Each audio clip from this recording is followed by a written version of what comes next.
joining us now, Texas Senator Ted Cruz. Senator, it's great to have you back on. Okay, we've got analysis coming in. WABC Radio looked at 13 U.S. cities with district attorneys bankrolled by George Soros's nonprofits. All of these cities show rising homicides. Your reaction to that? Well, unfortunately, that's not surprising. Soros has funded putting extreme left-wing district attorneys in office, helping them get elected across the country. And these extreme left-wing DAs, when they get in office, refuse to prosecute crimes. And in fact, they deliberately undermine the criminal justice system. And as the stats you're airing are showing, we're seeing murder rates, we're seeing crime rates rising across the country. Across the entire country last year, murder rates rose 30% across the country.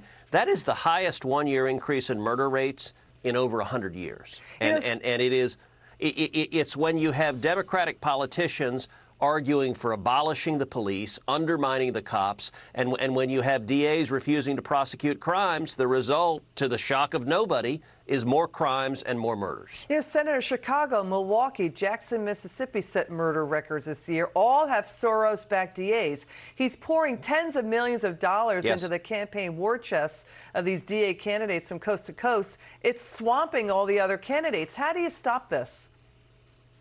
Well, you stop this by saying enough is enough, by having the people rise up against these left-wing DAs, by having the people hold Joe Biden and Senate Democrats accountable. Look, listen, Joe Biden has nominated not one, but two senior officials at the Department of Justice who are among the leading advocates in the country for abolishing the police. They're now senior DOJ officials. Every single Senate Democrat voted to confirm them. Just last week, we had a fight on the Senate floor because Biden took one of these Soros prosecutors, Rachel Rollins, up in Massachusetts. He nominated her to be the U.S. attorney for the state of Massachusetts. We had a battle on the Senate floor. So Rachel Rollins put out a memo under her own name when she was the Suffolk DA, and she listed 15 offenses that her prosecutors were not allowed to prosecute, that they were instructed to dismiss the case. Those included things like breaking and entering, like larceny, like resisting of arrest, like drug dealing, and not just drug dealing of marijuana, but hard drugs, PCP, fentanyl, heroin. It was a stunning list of just crimes that she refused to prosecute. Biden said she should be the top federal law enforcement officer in the state of Massachusetts, and to my astonishment, every single Senate Democrat, even those that call themselves moderates, every one of them voted to confirm her. The tie was 50-50, and Vice President Kamala Harris broke the tie. That, people have got to say, enough is enough. And I think the constituents of these Democratic senators need to ask them, why are you voting to confirm prosecutors and DOJ officials who want to abolish the police and who refuse to prosecute crimes? And they eliminate or cut bail. So, you know, are the Democrats really that out of touch that they don't care what the regular American taxpayer is dealing with and how scared they are with what they see going on around them? I mean, it's astonishing. Rachel Rollins is the same person who was yelling at reporters to get away from her and that she was threatening to prosecute them when they're asking her questions. I mean, so now you have catch and release at the border. Now it's catch and release in the U.S. justice system because of George Soros? You know, sadly it is. I'll give you another example. John Chisholm, who's the DA in Milwaukee.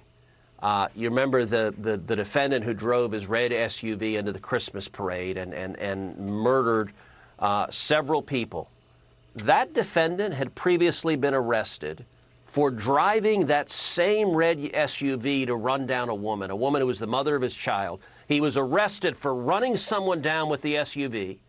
And John Chisholm, this left-wing Soros DA, released him on bail on $1,000 bail.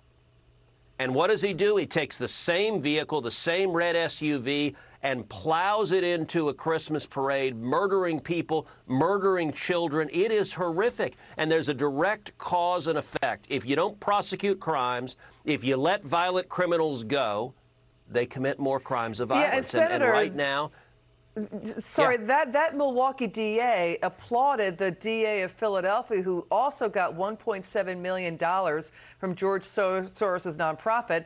He's saying, oh, we don't have a crime crisis when homicides and murders are up. and other violent crimes are up.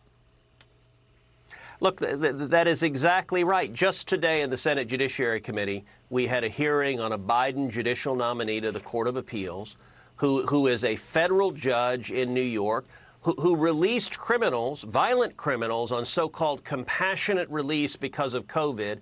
She did so in one instance at least, without even hearing from the prosecution, just releasing violent community. And the same. It's, as you noted, it's catch and release on the border. The Biden administration has allowed over 2 million people to cross legally into the United States this year. It's the highest rate of illegal immigration in over 60 years. And we're talking about illegal immigrants, many of whom have murder convictions, rape convictions, assault convictions, many of whom are MS-13 gang members. And I got to tell you, in South Texas, the communities in South Texas, I did roundtables with elected officials and law enforcement. There were a number of elected Democrats there who were saying, listen, if my party is the party of open borders, I can't support this. It's lawless. Yeah, now Hispanics are moving to the GOP or becoming independents. Yes. We know that the Republicans in the Senate are going to have hearings on what's going on with the rising crime wave. And we thank you, Senator Ted Cruz. Thanks for joining us. You'll come back again soon, we hope. It's good to have you on.